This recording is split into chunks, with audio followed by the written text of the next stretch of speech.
हमारे ऊपर प्रभु की कृपा है ये हम कैसे पहचाने। ये 8 लक्षण प्रकट होने लगते हैं जिसके ऊपर प्रभु की कृपा होती है। हमारे ऊपर प्रभु की कृपा है ये हम कैसे पहचाने, तो ये 8 लक्षण प्रकट होने लगते हैं जिस पर हरिजू की प्रियाजू की कृपा है। पहला, घोर अपराध करने वाले के प्रति भी दया की भावना, शांति पहला लक्षण है। भाव में भी पहले शांत भाव है। हमारे ऊपर श्री हरिजू की कृपा है, इसकी पहचान ये 8 लक्षण। पहला, शांति, अर्थात घोर अपराधी के प्रति भी गुस्सा ना क्षमा करना, ये हरि की कृपा का लक्षण है। देख लो भाई, घोर अपराधी शब्द तो जाने दो, जरा सा प्रतिकूल हो जाए तो लाख समझाओ पर भ्रकुटी तनी रहती है। भला ऐसा है? अपराधी पर भी क्षमा का भाव होना, ये हरि कृपा पात्र में ही होगा, अन्य में नहीं। तो अगर अपने हृदय में ऐसा लगे कि ऐसा नहीं है तो हरिजू से प्रार्थना करनी चाहिए कि कृपा करो, मेरे में सामर्थ्य आवे। दूसरा, अनुसूया, वो किसी भी के प्रति कभी भी कोई दोष दर्शन ही नहीं करेगा। दोष कथन, दोष श्रवण की तो बात जाने दो।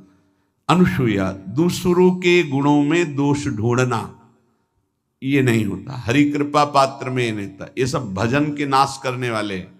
जैसे पहला अपराधी पर क्रोध कर देना, तो माया ने भेजा इसीलिए था कि तुम्हारे साथ व्यवहार ऐसा करे कि तुम क्रोध करो। क्रोध करोगे तुम्हारी ऊर्जा शक्ति नष्ट हो जाएगी, अध्यात्म में जो चलने की थी। और कहीं तुमने संकल्प कर लिया तो भजन शक्ति नष्ट हो जाएगी। तो अगर भजन बल है तो गया, जरूर उसको दंड मिलेगा, पक्का मिलेगा, 100% मिलेगा, लेकिन आप खाली हो गए। ना भजन करने की वृत्ति रहेगी और ना भजन रहेगा, दोनों बात। अनुसूया, किसी के सद्गुणों में दोष देखना, गुणों में दोष ढूंढना, ये हरि कृपा पात्र में नहीं होता। ये बहुत मंगलमयी बातें हैं जिससे हमारा भजन मार्ग पुष्ट होता है। तीसरा, वो बाहर से और भीतर से पवित्र रहता है, हरि कृपा पात्र। शौचाचार का ज्ञान होना चाहिए, वस्त्र आपके पवित्र होने चाहिए, ये बाहरी जल रज आदि के द्वारा बाहरी पवित्रता। और निष्कपटता, निश्चलता, सत्य भाव, ये अंदर की पवित्रता है। अगर कपट है, छल है, असत्य है तो हृदय मलिन रहता है। भीतर और बाहर से पवित्र रहना, इसमें खास बात क्या है? भीतर और बाहर से पवित्र रहने में, भीतर और बाहर से सदैव पवित्र कौन रह सकता है?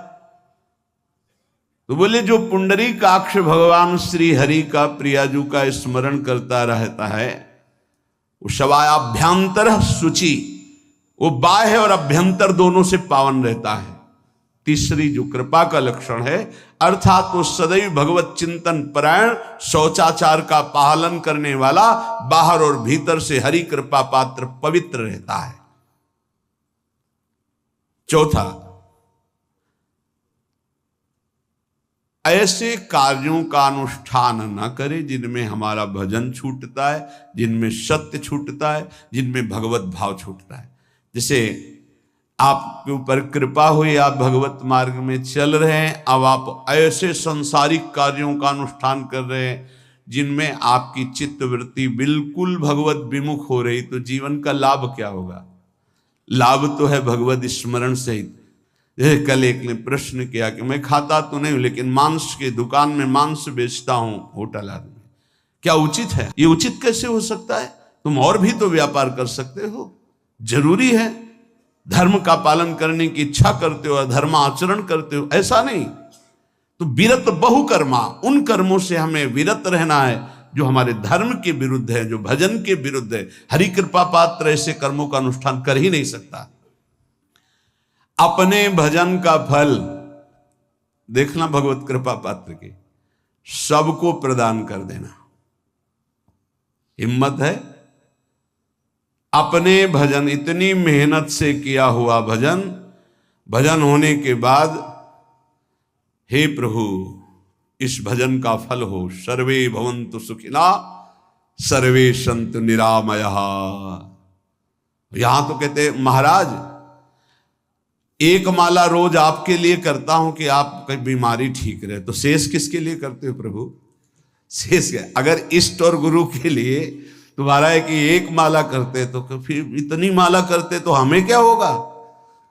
सब आपको दे देंगे तो हमें क्या होगा? तभी भजन का रहस्य नहीं जाना।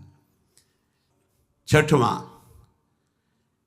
अपने भजन से अपने लिए कुछ भी ना चाहना, और दूसरों की तो बात जाने दो, दूसरों से कुछ ना चाहना ये तो ठीक है, अपने भजन से अपने लिए कुछ ना चाहना है हिम्मत। देखो ये हरि कृपा पात्र में हिम्मत होती है।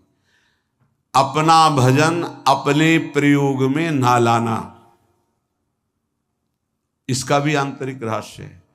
अपने प्रयोग में आप शरीर को लेकर के बोलेंगे, अगर स्वरूप को लेकर तो प्रयोग की कोई वहां जरूरत ही नहीं, स्वरूप पूर्ण काम है, वहां कोई अभाव नहीं। जब आप कोई भाव अपने लिए करेंगे तो देह भाव होगा, देह भाव से किसी विषय की मांग होगी। विषय पूर्ति भजन का फल नहीं होता, भजन का फल होता विषय निवृत्ति। बहुत जोर की बात है, कैसे समझ में आए? अपने भजन का भी फल अपने लिए नहीं, दूसरों से कुछ चाह रखना तो बात ही जाने दो, भजन से भी कोई अन्य सुख की चाह नहीं हुई। क्या चाहिए? भजन ही बनता रहे, भजन का फल भजन बनता रहे, खूब निरंतर जप करते रहे।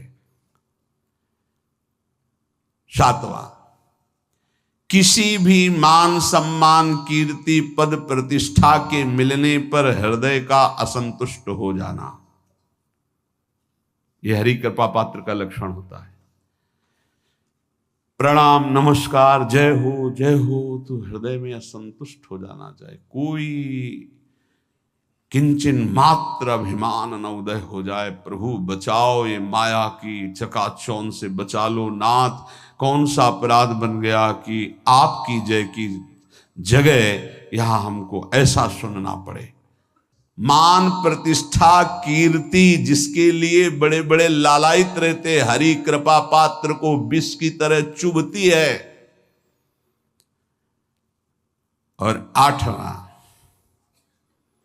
किसी भी प्राणी समुदाय से संबंध ना रखते हुए सब पर दया की भावना, सब पर कृपा की भावना, सब पर करुणा मैत्री, पर किसी से ममता नहीं।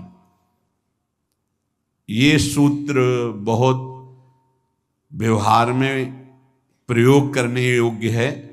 सबसे करुणा और मैत्री, पर किसी से ममता नहीं।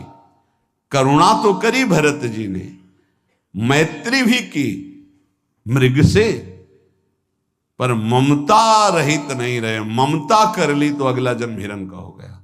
ममता नहीं रखनी। निर्ममो निरहंकारा, करुणा मैत्री तो करनी है, जैसे इसमें आदेश है, गीता में जी आदेश है, अद्वेष्टा सर्वभूतान मैत्र करुण एवच, पर निर्ममो निरहंकारा, ये साधक की चतुरता है।